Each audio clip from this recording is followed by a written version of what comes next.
These unconventional times require unconventional conversations. Listen in as your host, Richard Gordon, engages in one-on-one conversations with numerous leaders, elected officials, politicians, and others to learn what's happening in your state, on the Hill, and across America. Now, here's the host of Unconventional Times, Richard Gordon. Welcome to Unconventional Times. I'm your host, Richard Gordon. You know, American democracy depends on everyday citizens like you and me, doing two really simple things.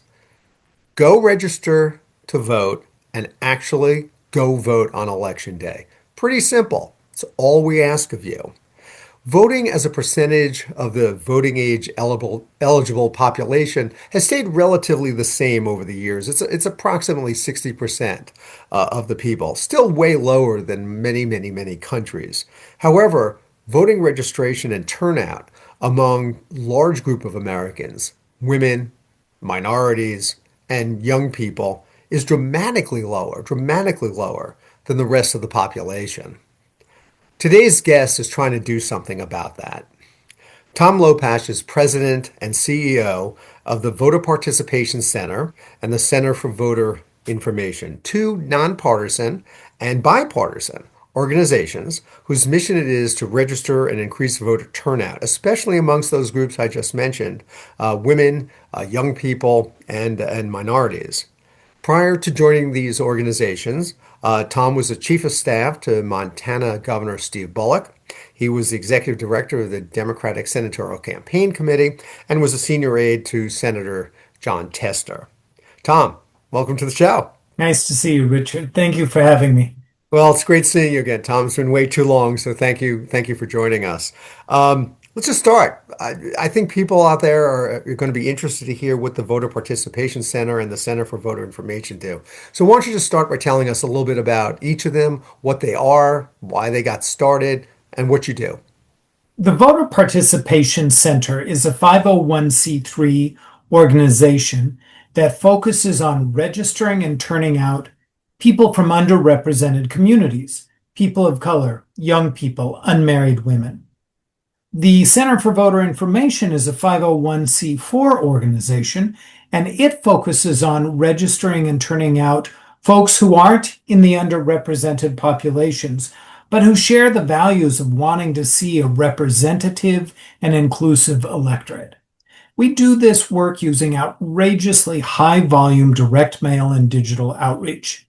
In the pandemic election of 2020, I think we sent just shy of 370 million pieces of mail. In the 2024 election, we had over 1 billion digital impressions. So we operate at very high volume. We send out voter registration mail and digital, vote by mail applications, and get out the vote mail and digital. We were formed in 2003. So we've been doing this work for 22 years. We use randomized controlled trials in almost everything that we do. So at the end of a cycle, we measure and look and see how can we be better. It's incredibly interesting and important work. First, a whole bunch of things there I'd like to ask you about. What's the difference between the C3 and the C4 in practical terms?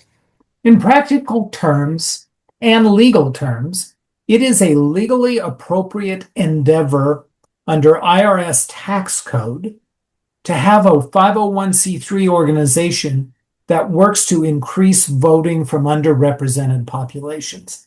That is perfectly and appropriately legal. But for overrepresented populations like older white folks, and we defined older at 35. I was going to say, be careful there, Tom. We've been friends a long time. Don't insult me now. That is not a C3 appropriate endeavor.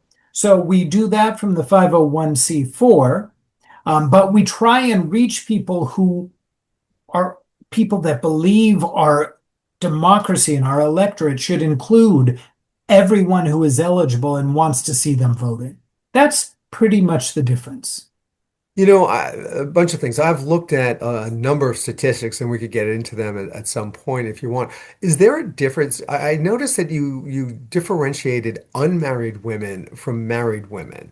And most of the things I have looked at in the U.S. Census Bureau and whatnot, they don't break it out that way. Why is it? Is there a statistical difference between unmarried women and married women as far as voting participation goes? Yes, and that goes back to our origin story back in 2003. Unmarried women tend to vote and register to vote at rates lower than married women.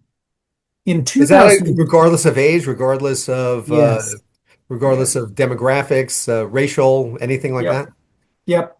Yeah. Um, and it may speak to oftentimes when people are married, life can be more stable. There's more ability to think through, am I registered? Am I turning out?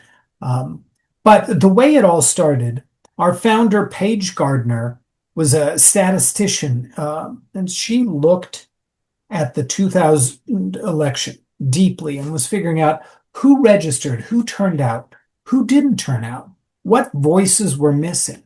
And Page realized that unmarried women were really, really overrepresented in the underrepresented in the electorate. So she founded us as Women's Voices, Women Vote. And all they did initially, first few years, was to register to vote and turn out to vote unmarried women.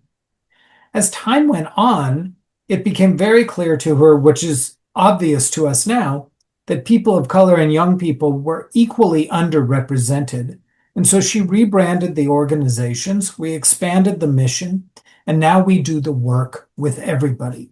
But it all stems from Page digging deep in the 2000 election and realizing how often unmarried women were not voting. It was interesting to me that you talked a lot about direct mail. And the reason actually, and we'll get to this in a minute, but the reason we're even talking about this today is because I received a piece of direct mail to my house. Actually, I received three pieces of direct mail from you this past election. None of them were addressed to me. They were all addressed to my children, which I thought was interesting. And when I read it and saw your name, I was like, oh my goodness, this is something. But, direct mail is a tool that obviously I used throughout my political career when I was running campaigns and working on campaigns. But I know it's been a little bit in disfavor lately. I'm very interested in understanding why you use direct mail as heavily as you do. And, you're trying to reach young people. And what is the digital change? And how has technology changed the way you're reaching out to people today? Direct mail, the mail that we send is very official looking. It's black and white, and we've tested two color, four color, what have you. But black and white, official looking is what works best. And when somebody And why receives is it, that? it breaks through. When you Hmm. are getting noisy pieces of mail and you get a piece of mail that looks like a parking ticket, you sit up and take notice. You're like, oh, this is official. I can't just throw it away. I better interact with it.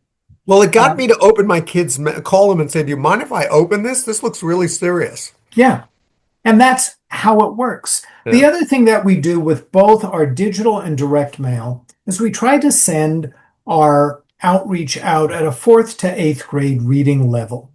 We use a font that works better for folks who have dyslexia.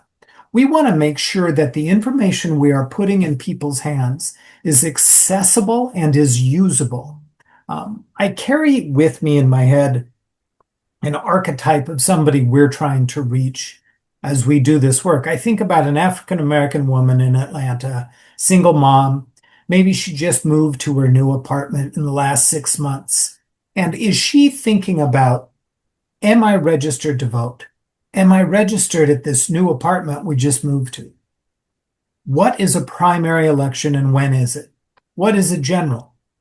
And in Georgia, what is a runoff election? What she's thinking about is food, clothing, and shelter for she and her kids. Who has time for this? How do I help Yeah. the kids with homework? Who has time for it? To your point, after she's done with feeding the kids, homework, cleaning up, maybe there's time for an hour of TV before she falls asleep and does it all over again.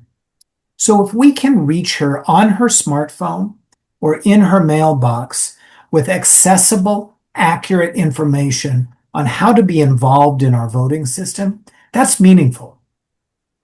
Now, just to be clear, because I think this is really important, you don't actually register people to vote. You assist them in registering to vote, Yes. correct? You steer them in the right direction. For example, again, I hate to go back to my kids, but one of my kids moved to a new place, got a piece of mail about registering to vote, and he applied, I believe, for to register. I think that's what he ended up doing. But is that how it works?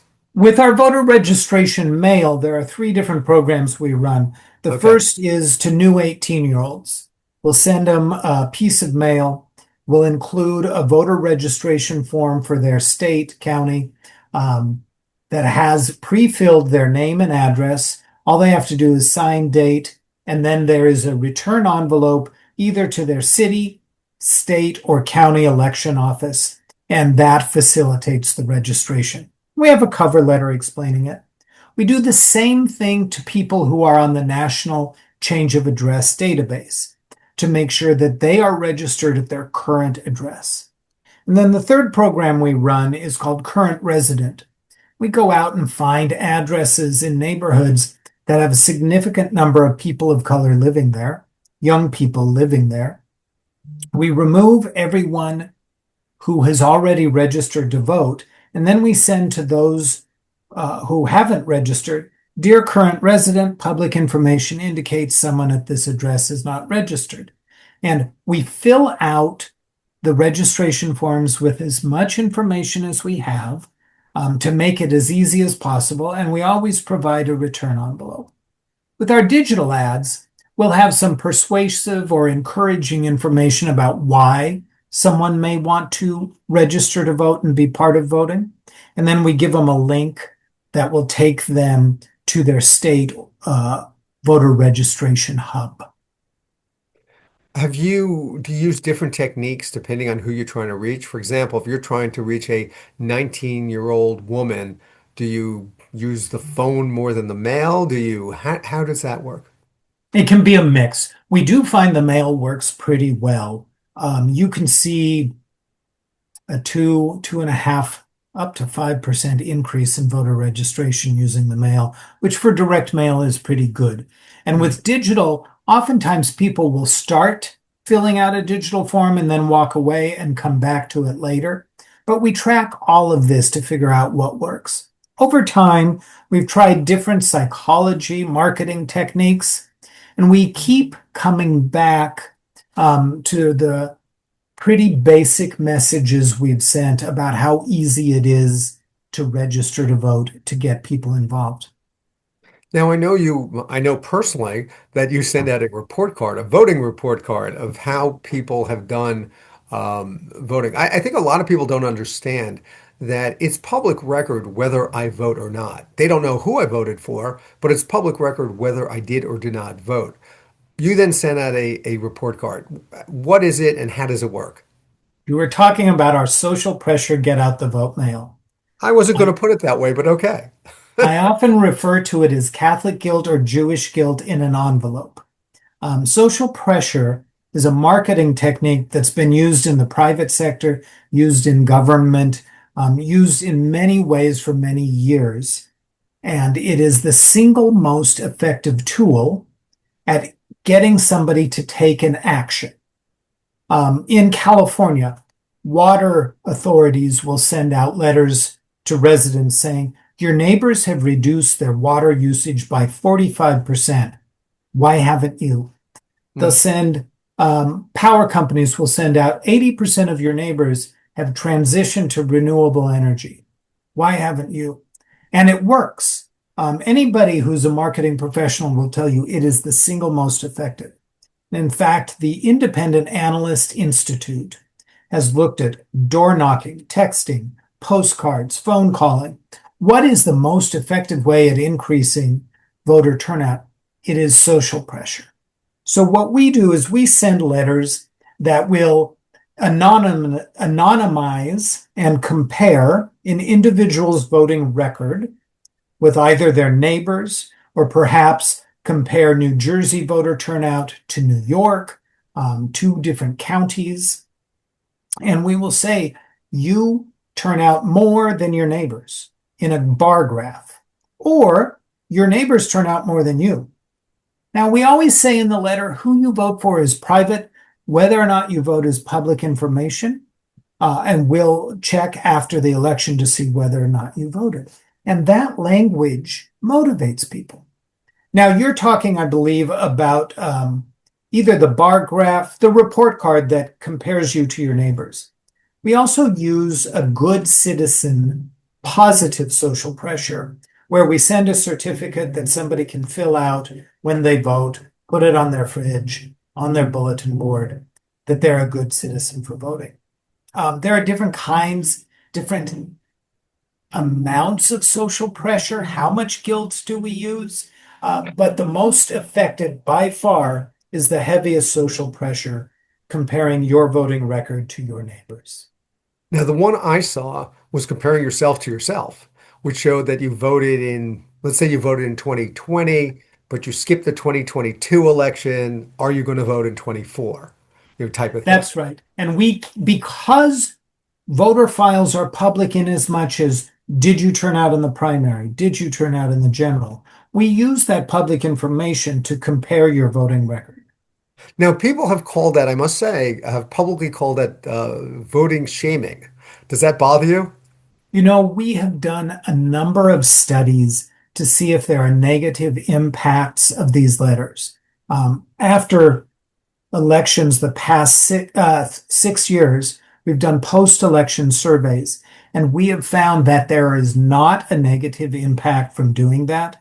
And in fact, recipients of our mail and digital programs are starting to identify our organizations and trust the information we are sharing. So many people worry that it has a negative impact, but it actually works. Let me ask you a question that you may know the answer to that I don't. If you move from state A to state B notifies motor vehicle that you've moved, right? You get a new driver's license. They, on the spot, notify the other state that you're no longer there. But if you move from state A to state B, they don't notify the Board of Elections. So you don't get taken off the rolls there necessarily. Why is It's that? interesting. Coming out of the 2020 election, you'll remember there was an organization called ERIC. ERIC was a deeply nonpartisan, deeply bipartisan organization of secretaries of state, where they would share their voter registration rolls with one another. So if Jane Doe moved from Alabama to New Jersey, the Alabama Secretary of State could let the New Jersey Secretary of State know she had moved. Or if she registered in New Jersey, Alabama would know to take her off. It was a good government, deeply nonpartisan endeavor to help voter rolls stay current and accurate. And unfortunately, I don't know why. I still cannot get my head around why this good government service got caught up in politics, and it was unfairly painted as something bad that was really good. And so a number of red states pulled out of it. And then 9 months later, they set up a similar organization serving red states. So there are independent efforts to try and keep voter rolls accurate as people move. But one of the best ones was hurt by silliness, just silliness. Yeah, I'd like to see something like that happen. It makes a lot of sense. You brought up partisanship in this, and you pride yourself on being so nonpartisan, apolitical. Your past, obviously, you're very political. You have quite a career in partisan politics. How does that affect your ability to convince people that this is nonpartisan? I mean, I've looked at your tax returns, you obviously are a not-for-profit. How does your personal political views affect this? And do people say, well, look where he's trying to register people to vote. They all look like they belong to one party, right? It's interesting. A lot of people do say that. And if you look at recent times, Many people of color, many young people have been some of the swingiest voters and moving back and forth. I think sometimes people who say that are people who carry with them stereotypical and unfair views of people of color or young people. I'll tell you, while I have had partisan jobs in the past, when I worked in government, partisanship comes off. When I was Right. chief of staff to Governor Bullock in Montana, I was helping him to run the government. And what I was not doing was figuring out if a person who needed help with X, Y, or Z, what was their party? No, you're serving Montanans. When I was Senator John Tester's chief of staff, your job is to serve the state of Montana, the people of Montana, to serve the nation, but not in a partisan way. The work of increasing participation in our government and our elections is deeply partisan. I often say, and I deeply believe, that we should elevate our system in such a way that everyone who's eligible is voting, and then let it be a contest of ideas. Let the two parties figure out who has the best ideas and market those ideas while letting everyone who is eligible participate. Couldn't agree with you more. No, I think that's exactly how it should be. You use the phrase in your materials, the new American majority. What exactly does that mean?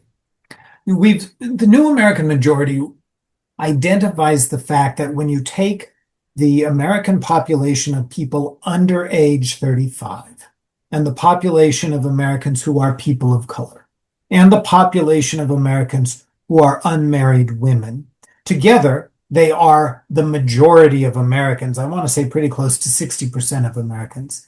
We've started to move away from using that term as it was somewhat reductive, and started to name the communities we serve as people of color, young people, and unmarried women. I think it also helps the listener or the average American understand the work when we name the people we're trying to engage in our democracy.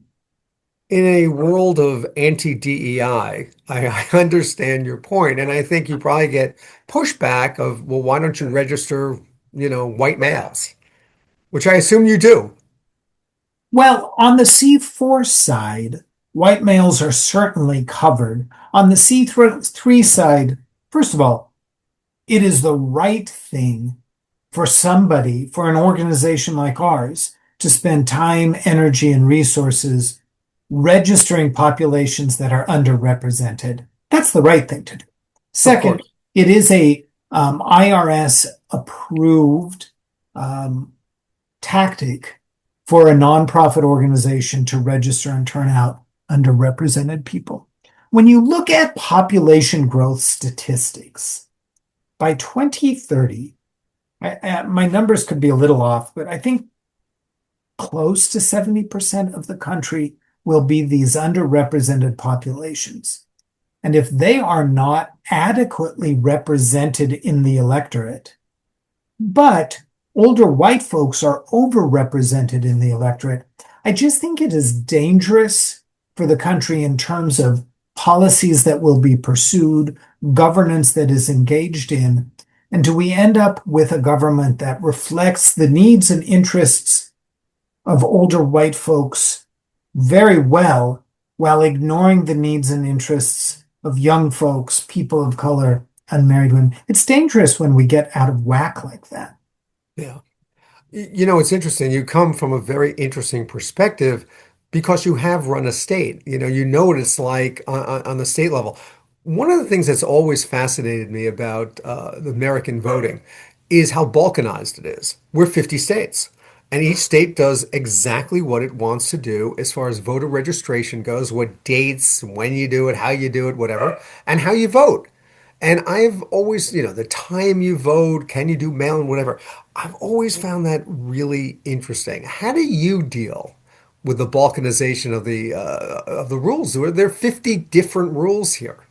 There was a hearing yesterday in, I believe, the House Administration Committee or a subcommittee about the Voting Rights Act and the Help America Vote Act.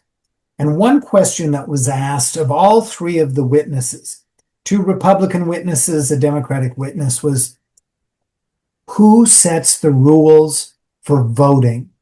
Does the president set the rules for voting in the United States by executive order, or are they set by Congress and individual states?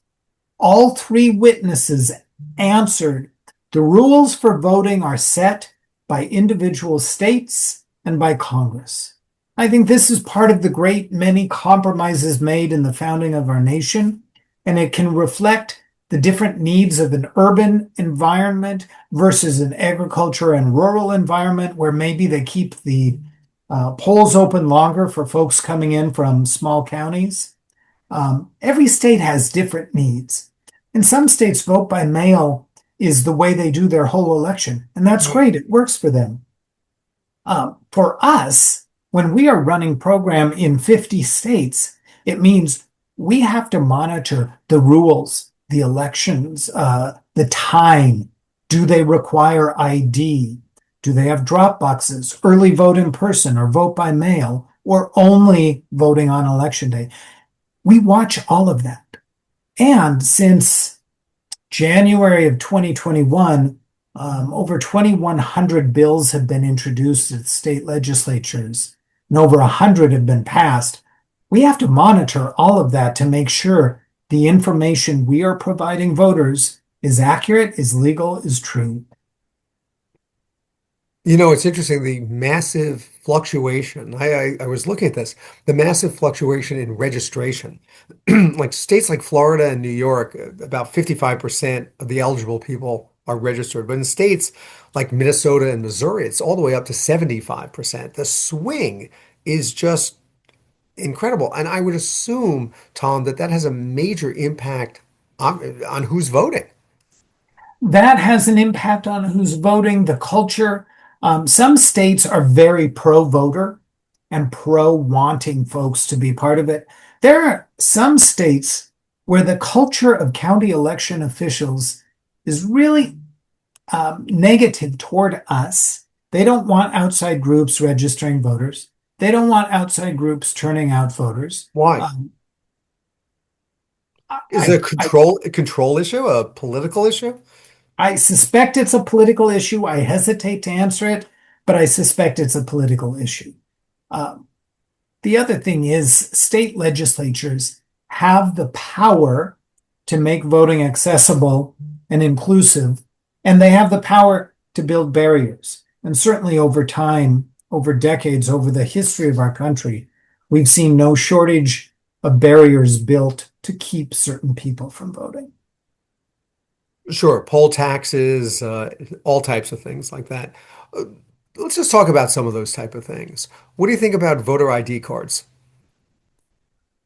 It is very easy for folks to say we should have voter ID. I mean, And I couldn't take a book out of the library without an ID card, so right, why shouldn't they have that for voting? What's the rationale? I think that too often policymakers or legislators can see things only from their own perspective. And most legislators or policymakers probably own a Chevrolet, are able to drive to the Capitol, do their work, drive home in their Chevrolet. They have a license, they have an ID. I think what that loses sight of is there are a lot of senior citizens, a lot of folks who don't have a car, a lot of folks who haven't needed to get a driver's license, or maybe had the time or money to get off of work and go down and get an ID. A lot of disabled folks may not have an ID. So when people talk about ID requirements, I think you need to be thoughtful in the policy making about the specifics. Can you use a power bill? Could you use a lease or something to show that you are attached to an address? But to oversimplify and make an assumption that all Americans have a passport or have a state ID or driver's license, you can leave out whole swaths of Americans. And oftentimes when people are left out, it's lower income people. So those voter ID needs to be considered carefully.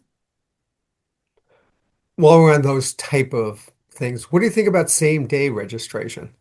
I Should think we? that's important. I think it's really important. Montana So had you same support day. it. Yeah, You would support it. I would. And Montana had it for many years. I can't remember if they still have it. But you think about young people who are moving around. In fact, of the communities we serve, 40% of them will have moved between presidential elections. When you look at white folks over age 35, only 20% will have moved between elections. People's lives today are complicated. We need to make sure they have the ability to register and be part of elections. Many folks don't think about elections until a week before it's happening. So same-day registration is meaningful. What about nonpartisan registering? Oh, Do I think people that's great. not register because they're like, oh, I'd have to be a Democrat, I'll have to be a Republican? If they didn't have that restriction, which a lot of states have, you have to register by party. Do you think more people might register? Yeah, I absolutely do. And I think in recent years, you've seen a pretty remarkable uptick in the number of nonpartisan or independent registrants, while you've seen a drop in Democratic and Republican. I just think that is a recognition that people's lives are more complicated than either party presents, and that both parties have done a bad job of reflecting who Americans are. I also noticed that turnout fluctuates massively depending on what state you happen to live in. For example, West Virginia and Indiana, turnout is only 38%, which is very small. You referenced Oregon before, which is all mail-in, and turnout is 65%.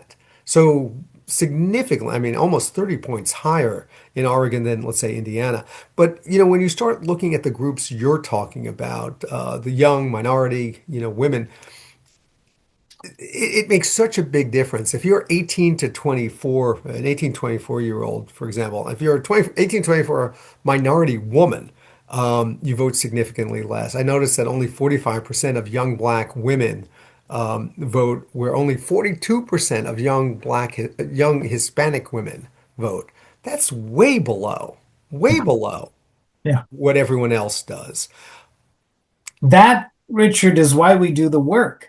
Right. Um, Depending on the state, you have different levels of participation. You mentioned Oregon, Colorado, Utah, Washington. I believe they all do vote by mail and see pretty good turnout.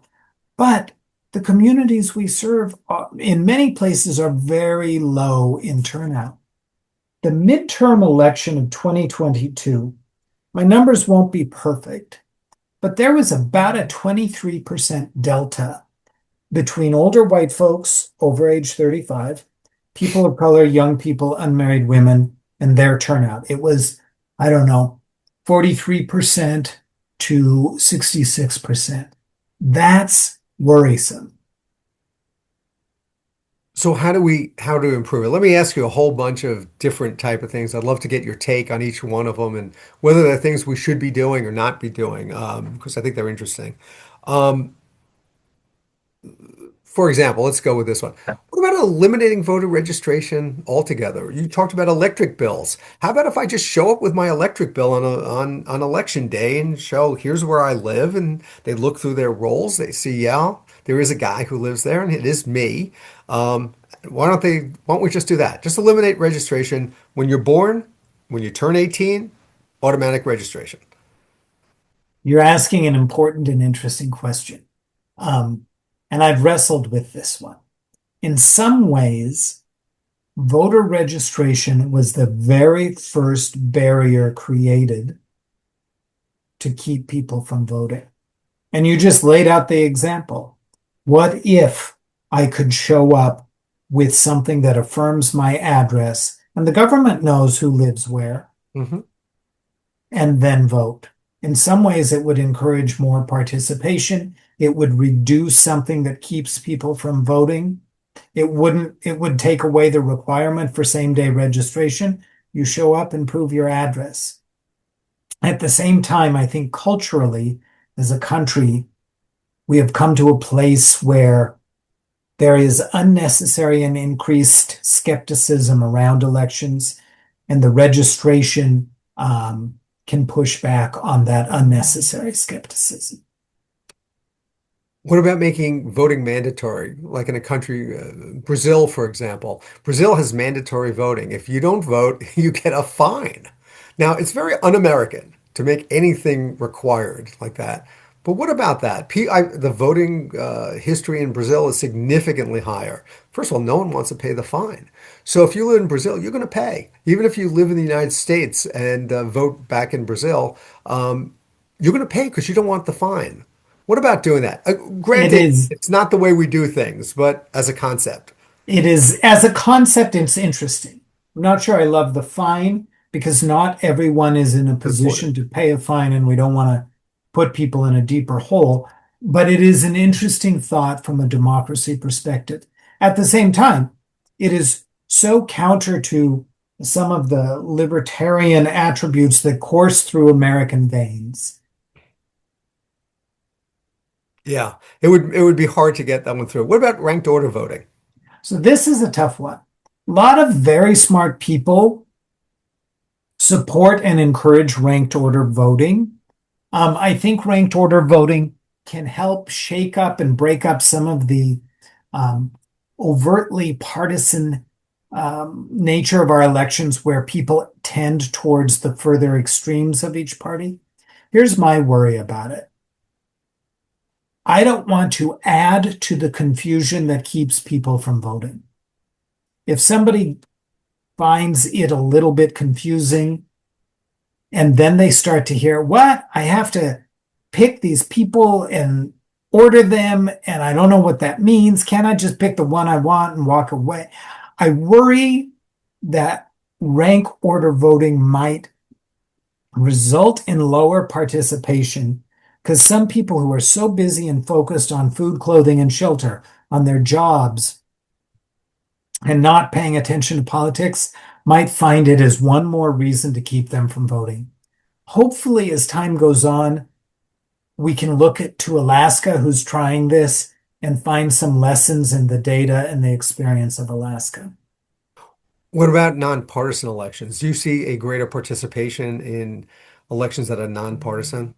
Many municipal, some county elections are nonpartisan, but usually they're held at the same time as partisan.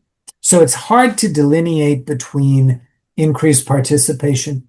I do think, like, I grew up in Helena, Montana. The mayoral races, the city council races are nonpartisan. I believe Nebraska has a nonpartisan legislature. It can remove some of the unnecessary name calling and silliness that exists in our politics. There's probably wisdom in identifying as many offices as possible that don't need to be partisan, and making them nonpartisan. Here's a controversial one. How about the previously incarcerated? Probably depends on what one was incarcerated for. Well, voter Um, fraud should not, but let's forget that one. but in many ways, part of our penal system is you serve time for what you have done. You pay the fine, perhaps you work to pay back whoever you wronged. And once you have made yourself right with whoever you wronged or broader society, shouldn't you be invited to participate in society again? That sort of feels right rather than having it hang over you forever. Now, that said, there are certainly some crimes that are forever crimes. I agree. That would make a lot of sense. But a lot of states are purging people. Now, granted, there's a natural purging of people who have died, people who no longer live there, whatever. But it looks like a number of states are going way beyond that and are purging their rolls literally to get people off. It sounds like in some states it's to get off the exact people that you are trying to register. Oh, Are you seeing that? And is it going on? Is it widespread? How do we stop those type of actions? Because if you you've register to vote, nailed you it. should have a right to vote. You've nailed it. Um, some states, many of the states you referenced before, who have lower voter participation and who may have policies and laws that make voting harder, are more aggressive in getting people off of their voter rolls. Now let's talk about cleaning voter rolls. You do need to clean the voter file. People move, people pass away. And in order to have a healthy electoral system, they need to be taken off of the voter file. So generally, the general rule of thumb is if there are 2 cycles in a row of you not participating on the federal election day, the election administration offices will send a postcard saying, do you still want to be registered? And if you say, yeah, you're good. If you ignore the postcard, you get dropped. That's generally a pretty good way to do it. That said, there are some states that are figuring out ways to do it more frequently, that are figuring out ways to clean up the voter system, but they tend to over-index on young people and people of color that they are dropping from the voter rolls. And I think it's done for political purposes. I think you'll remember when you were head of the DSCC, there was a Senate election where the candidate did receive that notice and did not reply to it and was purged from from the voting rolls. I do not recall that. Who was Well, it? when we're not online, I'll explain it to you. Oh my. I will remind you of that one. Hey, I know on your website you talk about that people are. I found this really important. I just remembered. Sorry. How discouraged people are about politics and their government these days, and how upsetting it is to them. Talk to me about that a little bit. Talk about how people are just turned off to the electoral system. Look, you've worked in the Senate, you've worked in the for governor, you've worked at the highest levels. You worked in the federal government, as I recall, for the Export-Import Bank. I mean, you've worked in all parts of government. It's disheartening to see how many people are just turned off. Why? How do we get them back? When government serves people well, it makes a real difference and it can change communities and individual lives. When I worked for when I worked for Senator Tester, I will remember Columbia Falls outside of Glacier National Park used to have an aluminum company, Columbia Falls Aluminum Company. And they shut down in the late 90s. And then every Christmas, they'd say they were going to reopen, and they never did. Ultimately, we asked the Environmental Protection Agency to do an evaluation and see if they were a Superfund site. And Columbia Falls for 10, 15 years was waiting to reopen and become an aluminum town again. And the EPA realized they were a Superfund site. They cleaned it up. And now Columbia Falls, which had been waiting and waiting and waiting to come back, is a thriving tourist community on the outskirts of Glacier National Park. And this town that had been held kind of in a steady state of I don't know what's next is a thriving community with jobs and careers for people. That's an example of government doing something great for people. Right now, you watch the debate on the Affordable Care Act and health insurance subsidies. When the Affordable Care Act is allowed to work, it really supports a great number of Americans and makes a difference. When government is working for people, people are happy about it. I think right now, we're watching a government that is picking a different group of people to attack 6, 7 groups a day. And eventually, most all of us will be in some group that our government is attacking. So are people feeling sad about government and frustrated with government and partisan politics? Yes, because our government is attacking us. Because people are not working together to find bipartisan solutions. It hasn't always been this way. Some of it is social media. Some of it are the characters who are leading our parties at the moment. I think it's a relatively recent development in history. I mean, you go back 20 years or so, it wasn't like this. I had the great honor of working for Ted Kennedy for 8 years on his political side. He used to say when he got to the Senate in 1963, he was elected in a special. 62. 62. Yeah. When he got to the Senate, people would play politics on the 10% on either side, and they'd work together on the 80% in the middle. By the time he passed away in 2009, I think he would say that people would play politics with 25% on either side and work together on the 50% in the middle. Now, I think people play politics with 45% on each side and on 10% in the middle, maybe a funding bill. They work together. That's not how it should be. It's not how it always was. It's pretty recent that things have been as dark as they are. And you worked for a bunch of people who, I'm going to use a dirty word, compromise. I Yes. mean, John Tester, was a great person about reaching across the aisle. Ted Kennedy, who Yeah. was, what was he called, the liberal lion or something, was best friends with Orrin Hatch, a Yeah. strong conservative, because it was about serving the country. It wasn't about serving the party. Tester and Bob Corker, a Republican from Tennessee, respected each other, were friends, would find ways to work on banking issues together. Kennedy would work with any Republican who would work with him on healthcare, on Ireland, on immigrants from Russia in the 80s. Like anyone who would work with him, he'd do it. You just brought up immigrants. I should have asked you, how does this whole thing with ICE and the raids and going after people who are not criminals and deporting them. How does this work with registering? Does this make people more nervous? Does this make people less likely to register, even though they're here legally? Obviously, if you're not legal, you can't register. But if you're here legally, is it making people nervous? I want to expand beyond ICE to since 2021, we've seen untold number of bills in legislatures to change, get rid of drop boxes, eliminate vote by mail, reduce the dates you can send your vote by mail, reduce the dates you can register to vote.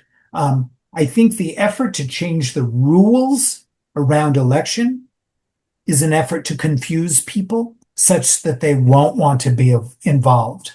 I think not the primary reason, but a side effect of some of the immigration and policing that's happening nationally is to scare people so they don't want to be a part of elections. Listen, I think it is the God's honest truth that there are some Americans right now who think that this country should be run by white folks, voting should be done by white folks, governing should be done by white folks. And so they're going to do all sorts of things to make that happen. It is our job to provide accurate information about how to register, how to turn out and vote to all eligible Americans, people of color, young people, unmarried women, white folks, at a fourth to eighth grade reading level in a way they can receive the information, engage with it, and participate in our democracy. So they may continue with the confusion and the scare tactics, and we will be there providing as much information as possible to make people feel confident about being part of our elections. And the number of naturalized Americans, Yeah. I had the number before, is very high. The number of naturalized Americans who go vote, religiously go vote, they're proud to go vote, is very high. And I think we need to make sure that they're not intimidated from voting. In the last 3 months, we saw a new rule from the current government talking about not allowing voter registration to take place at naturalization ceremonies in U.S. federal buildings. And that was an effort to keep naturalized U.S. citizens from voting. Again, I go back to what I said a while ago. Everybody who is eligible should be allowed to vote, and then let it be a contest of ideas. Let's not start picking who gets to vote because they support one party or the other's ideas. That kind of leads into the whole thing about redistricting. I mean, until very recently, redistricting happened once every 10 years. Now, suddenly, it happens whenever you want. We saw Texas, we saw what California passed. How does this affect your work? We are paying careful attention to the districts, the shapes of the districts, so that when we are registering people, we're making sure they are registered and have information about voting in the right places with the right hours. We're watching all of it. If we were to go step back from our work directly to the broader importance of the new redistricting whenever we want. It's one more norm that is being broken. And norms support civil society. Now, there are many norms that we've needed to break over time. The 15th Amendment made sure that men of any race could vote. Right. The 19th Amendment made sure women could vote. 24th Amendment got rid of poll taxes. Senator Kennedy helped write this 26th Amendment, allowing 18-year-olds to vote. Some norms need to be broken. But norms that make our nation more partisan, that pull us apart further, that disrespect civil society, those are dangerous. Those are dangerous. And there's a lot of efforts to undo norms right now that are not good for our nation. As we're speaking, the state of Indiana is voting. They might have voted already, but is going to vote to eliminate the only minority district in the state. Indianapolis, represented by Andre Carson, is going to be sent into, I think, four other districts, which will eliminate a minority district. So, I mean, the people in that district, I would think, would be not only disenfranchised, but would be less likely to want to go vote. Yes, here's the other thing. The more we gerrymander districts to be deeply red or deeply blue, the worse it is for our country. When you have deeply blue or deeply red districts, and the electoral results are largely determined in the primary, you have people pulling our country to the far extremes. If we figured out a way to have competitive, reasonable districts, a lot of the partisanship you see today, a lot of the extremes you see today would disappear because we'd have a whole lot more folks in the middle. You'd have a whole lot more representation and governing actually happening to meet the needs of Americans. Well, listen, in the few minutes we have left, I'd like you to take off your not-for-profit hat, your nonpartisan hat, and your current job hat. And I want to talk to you about politics for a few minutes, if I may. Yeah. You're head of the Democratic Senatorial Campaign Committee. First, explain what that is, explain what you did, and then you know exactly what I'm going to ask you after that. In the Democratic Senate Campaign Committee is the committee that pays attention to the U.S. Senate for Democrats, helps to recruit candidates, helps to support candidates when they are running. I ran it in 2015-16. In that cycle, Democrats moved, if my memory is right, from having 46 Democrats in the U.S. Senate to 48. Tammy Duckworth won a seat in Illinois, and Maggie Hassan won in New Hampshire. And so that is the work that they do. It was a big part of my career working for Senator Kennedy, Senator Tester, and the DSCC twice. And sometimes I forget that I have been away from the Senate since 2016, almost 10 years. But yes, it was a big part of life. Okay, you know what's coming. 2026 predictions. What do you think? Can the Democrats take it back? I guess that's the real question. Will the Democrats take it back? I think the best thing the Democrats could do is to have an economic agenda, to hear what voters are saying. Voters started talking in the Biden administration about increased groceries. I buy my groceries every Sunday. I know how much mine increased. And the Biden administration came out all over the media and said, poo-poo, everything's fine. Right. The economy's in great shape. Well, when people buy groceries every week, they know the economy wasn't in great shape. And Democrats poo-pooed that. Now Republicans are poo-pooing it. If the Democratic Party, if Senate Democrats come up with an economic agenda that listens to not only the cost of healthcare, but the cost of rent, the cost of mortgages, groceries, they'll go a long way towards meeting voters where they're at and advantaging themselves in November of next year. Can I give you a random story about all that? Of course. When I worked for Senator Tester, he told me I would spend 1 week a month in Montana. I ended up spending every year about 14 weeks in Montana. I would travel all over the state, almost all 56 counties every time. Every 2 years, I would hit each of the Indian reservations.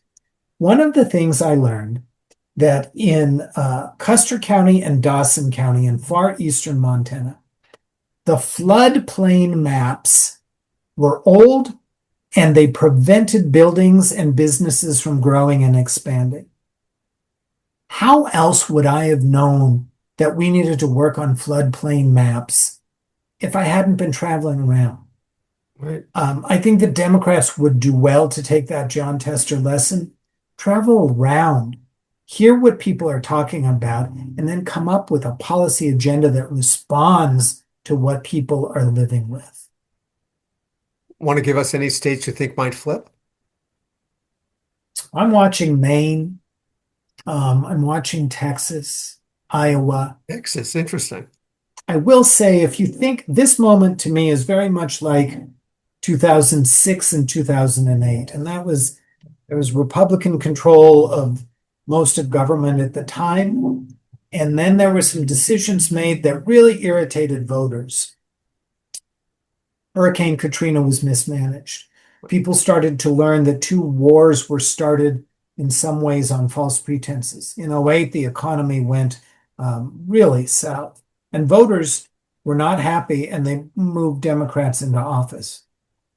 This is a similar time. Democrats probably will do well. They will do better if they have a policy agenda. Right now, I think if you stop any man or woman on the street, if you stop me and ask me, I can't tell you much of what the party stands for. The party needs to give Americans something tangible that they stand for so that they can engage with it and support it.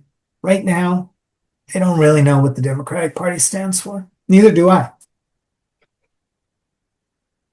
You mentioned Montana many times during this. I know it's your home. It'll always be your home. Even if you're not living there, it's your home. Let's talk about Montana. This will be the last topic we touch. It wasn't that long ago, actually, it was very recently, that Montana had a Democratic governor, two Democratic senators, and a Democratic congressman at large. Now, all those offices are Republican. Yeah. And we're seeing this in other states around the country. Why'd Montana change this quickly? I'm going to go back a little bit further. When I was growing up, my first job in politics was for the late Congressman Pat Williams, who was a giant of labor. When I was growing up, Montana was a state of timber, mining, railroad, labor unions, working folks. In the late 80s, early 90s, there was appropriate attention to the environment, to the water, the air. And some of that came in the form of policies that went after snowmobiles, went after hunting, went after timber and mining. And so many industries stopped or slowed, and that started the change. The rest of the change happened probably between about 2008 and 2020, 2024. And it was at a time when the Democratic Party backed so far away from the issues of food, clothing, shelter, and cost of healthcare, and became identified with important issues, but important issues that didn't address how you pay for life, how you raise your kids on your paycheck. The other thing that happened in Montana, the population changed. A lot of folks from California, Oregon, Washington, who didn't want to pay as much taxes as they were paying in those states, moved to Montana. There was some data out there that showed the partisan change in Montana from 2018 to 2022 was about 8%. My memory is right, Tester lost by about 8%. So just the in-migration and out-migration impacted Tester. But politically, when Democrats are not talking about food, clothing, and shelter, when they are not talking about your job, how you earn a living, how you leave something to your kids, how you start a small business so you can make a difference for your family. When Democrats aren't talking about that, they're going to lose. When they are talking about those issues, they will win. And in an election like maybe coming up in 26 and 28, where Republicans are doing everything they can to hurt Americans and hurt our country, if Democrats have a food, clothing, and shelter agenda, a small business agenda, a cost of healthcare agenda, they'll do really well. If Democrats just want to win based on the fact that they aren't Republicans, they'll do fine. But it seems to me that we ought to be learning that floodplains are the issue. Democrats need to come up with an agenda that addresses people's needs. And if they do, you feel they could win even in a state like Montana? If they had an economic agenda, I think that places like Montana, Iowa, Indiana, when the Affordable Care Act was passed, Democrats had 60 seats. They had 2 in the Senate, 2 in Montana, 2 in North Dakota, 2 in West Virginia, 1 in Indiana, 1 in South Dakota, 1 in Louisiana, North Carolina, Florida, Nebraska. The list goes on and on. Democrats just started watching those seats go away. They just watched those seats go away. But what they didn't do was come up with a plan, come up with an agenda that connected with voters to stop losing seats. Well, Tom, you've been extraordinarily generous with your time. I can't thank you enough for being with us today. I love seeing you. Thank you. I love seeing you. It's been way too long. We're going to have to remedy that very soon. But I really appreciate you being on the show. And as I tell my guests when we leave, Tom Lopach, stay unconventional. So thank you. Thank you, Richard. Okay. Listen, you've all heard the great work that Tom Lopach and his colleagues at the Center for Voter Information and the Voter Participation Center are doing. Getting people to register to vote and getting them out to vote is crucial to American democracy and keeping American democracy alive. America will not thrive as a democracy unless we make it a priority to vote and have our voices heard. So please do. And I know the people who are listening to the show, I know you vote and I know you're registered, but your friends aren't, and you need to get them out, regardless of how they vote. It's less important how they vote than they do vote. And that's what we need to make sure everyone does. I keep hearing people say to me that they love America and they're great patriots, but they don't vote. For one reason or another, they just choose not to vote. I'm sorry. It's impossible to love this country and to truly be patriotic and not vote. Those two things just don't go together. They're inconsistent. Voting and patriotism and loving of country go hand in hand. You can't be the former without the latter. So please, get out there, get your friends to register, get your friends to vote. You heard from Tom today just how important it is for all groups of citizens to be part of this process. Think about this for just a second. Think about this. In 2024, Donald Trump got a majority of the vote. However, he only got 31.5% of the voters who were eligible to vote. 31.5%. Kamala Harris got 30%. So this means that only 31.5% of the American population wanted Donald Trump, who cared enough about Donald Trump to go register and vote, they wanted him to be president. That's less than 1/3 of the American people. It was even worse in 2016. In 2016, he only got 27.27% of the vote of the people who were eligible, while Hillary Clinton got 28.55.